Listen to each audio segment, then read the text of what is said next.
हज़रत इंसान अशरफुल महलूक़ात इसलिए कहलाया कि इसे एहसास की दौलत से माला माल किया गया है। दूसरे इंसानों पर रहम और बेसहारों की मदद इंसानियत की पहचान है। जो लोग दूसरों की मदद करते हैं न सिर्फ उनको रूहानी खुशी मिलती है बल्कि कुदरत उनको कामयाबी और कमरानी से भी नवाजती है। कोरोना वायरस ने एक तरफ इंसानों को खौफ में मुब्तला कर दिया, हज़ारों जानें निगल ली, तो दूसरी तरफ लोगों को रोज़गार से भी महरूम कर दिया। डेली वेजेस के कारकुन और मज़दूरों के घरों के चूल्हे ठंडे पड़ गए।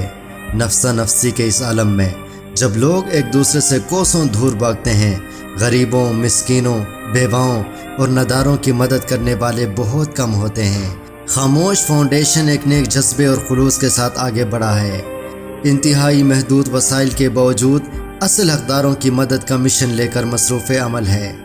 आइए हमारा साथ दीजिए, अपने ज़कात, सदक़ात और माली इमदाद शफ़ाफ तरीके से असल हकदारों तक पहुँचाइए। अकाउंट नंबर समेत तमाम तफसीलात इस वीडियो में मौजूद हैं।